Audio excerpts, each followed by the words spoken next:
कोई व्यक्ति हमारे सीधेपन का फायदा उठाकर हमारे साथ छल कपट करता है या विश्वासघात करता है तो उसे क्या हमें अपने जीवन से त्याग देना चाहिए? नहीं, इस परिस्थिति में खुद को कैसे प्रसन्न रखें?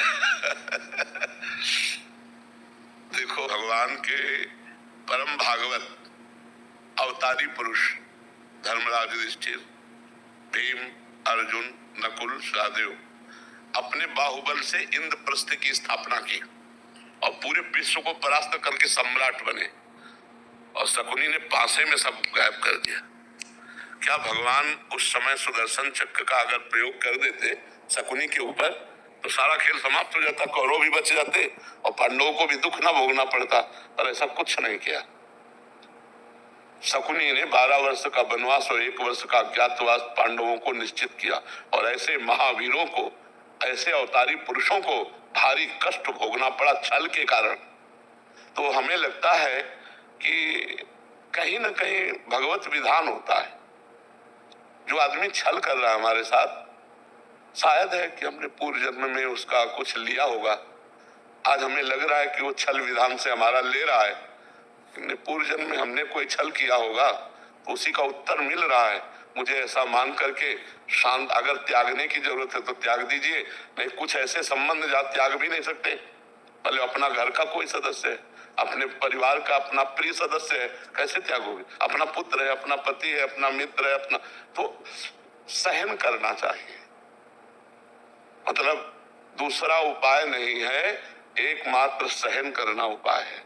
कबीरा खुद को ठगाइए, दूसरों को ना ठगे। अगर हमको कोई ठग रहा है तो वो देख रहा है, छोड़ दो उसके ऊपर, जाओ भैया जाओ।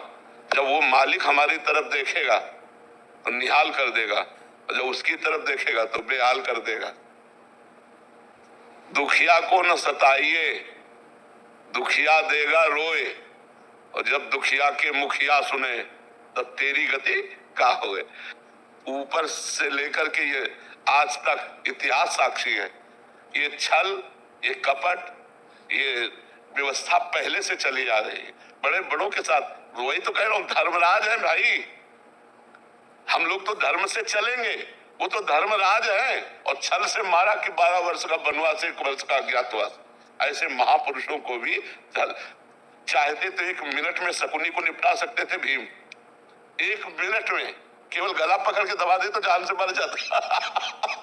लेकिन सबकी जड़ शकुनी था, और उसका कहीं बाल बांका भी नहीं किया, और बहुत कष्ट भोगा, बहुत कष्ट भोगा इन महापुरुषों ने। मंथरा ने तो कैकेयी के कान भरे। कैकेयी जी ने हठ ठान लिया, सुबह होने वाला था राज्याभिषेक और शाम के हो गया वनवास। तो भाई देखो, हम लोग तो उनके अंश हैं, वो तो स्वयं परमात्मा है, बड़े बड़े महापुरुष है। कुछ बातें ऐसी होती जो केवल सहनी पड़ती है। कोशिश करो, अगर राजकीय कार्रवाई से तुम बच सकता है तो बच सकता है, नहीं तो शांत सह जाओ, वो देगा, मालिक कहीं से दे देगा। वो बहुत विधान करने वाला है। लड़ाई, हमें तो लगता है लड़ाई झगड़ा छल कपट इसमें सब ठीक नहीं है, शांति से सह जाए तो अच्छा है। देखो कितना सहने की कोशिश की पांडवों ने। पहले कहा था कि जब अगर 12 वर्ष का वनवास, 1 वर्ष का अज्ञातवास आप पूरा कर लेंगे तो पूरा चक्रवर्ती राज्य आपको मिल जाएगा। जब पूरा कर लिया तो उनका राज्य नहीं देंगे, बोले आधा दे दो, बोले आधा भी नहीं देंगे, बोले 5 गांव दे। आप देखो ईमानदारी की हद और बेईमानी की हद। पांडवों ने कहा 5 गांव दे दो, तो भगवान से क्या कह रहा दुर्योधन, सूजी अग्रे न केशवा, सुई की नोक पर नहीं देंगे। तो विनाश कर दिया। फिर 100 के 100 मरे, 99 नहीं, 100 के 100 मरे। तो इसलिए अपने को चाहिए कि दबता चला जाए, कोशिश करे कि लड़ाई झगड़ा ना हो, सह जाए। और जब ऊपर जो बैठा हुआ सबके देख रहा है, वो जब देख लेगा ना, तो वो जब न्याय करेगा तो विध्वंस हो जाएगा सामने वाला। इसलिए हम तो यही सिखाएंगे कि झगड़ा ना करो, हम यही सिखाएंगे कि हिंसा ना करो, शांत भाव से सह जाओ। अगर कहीं ऐसा लगता है तो राजकीय विभाग का सहयोग ले लो, लेकिन लड़ाई झगड़ा ना करो। बहुत शांति थोड़ा जीवन है। आजकल लोग जरा जरा सी बात में हिंसा कर देते हैं, ये नहीं जानते कितना कीमती मनुष्य शरीर, और इसको हम नष्ट कर देंगे और हमें कितना बड़ा अपराध लगेगा।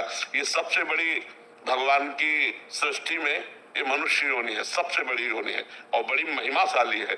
इसके द्वारा बड़े बड़े पवित्र कार्य किए जा सकते हैं। पर लोग जरा जरा सी लड़ाई में एक दूसरे की हिंसा कर देते हैं, या जरा सा ऐसा समस्याएं आई तो पूरा परिवार जहर खा लेते हैं। ये सब नहीं करना चाहिए। सहना सीखो, नाम जप करो और भगवान के आश्रित रहो। किसी तरह संसार से हम मुक्त हो जाए, नहीं बहुत कठिन, बार बार जन्म, बार बार मरण कहाँ तक भोगेंगे यार। कितना